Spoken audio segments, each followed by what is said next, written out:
श्रीराम समर्थ. आनंद कशामुळे मिळतो? सृष्टी शून्यापासून निर्माण झाली. आपली ही मूळ स्थिती तीच आहे, म्हणून आपण शून्याकडे जाण्याचा प्रयत्न करावा, म्हणजेच स्वानंदात स्वस्थ राहावे. पण ते आपल्या हातून होत नाही. कर्म करतच राहावे असे वाटते. प्रपंचाची दगदग झाली म्हणजे आपण दूर जाऊन बसतो, पण मनाची तळमळ त्यामुळे नाहीशी झाली नाही तर काय उपयोग?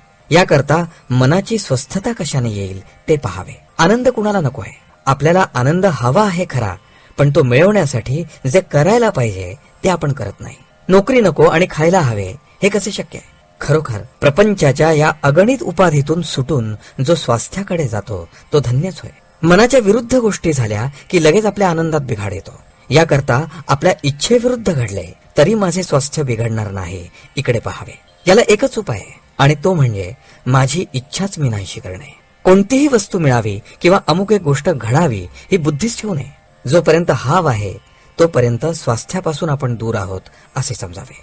महत्वाकांक्षा खुशाल धरावी, पण त्यामुळे मनाला त्रास होऊ देऊ नये. भगवंताची इच्छा तीच माझी इच्छा असे म्हणावे आणि अभिमान सोडून कर्म करीत राहावे. प्रयत्न करून जे काही होते ते रामाच्या इच्छेने झाले म्हणावे.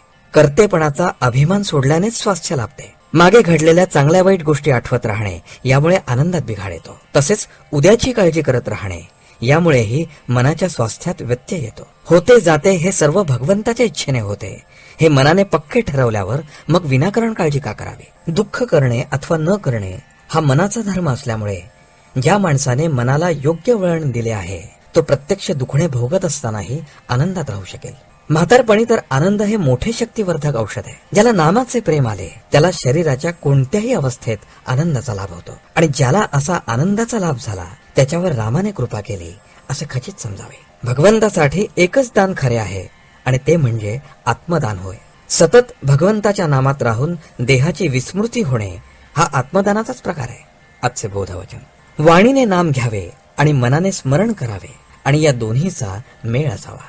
जानकी जीवन स्मरण. जय जय राम.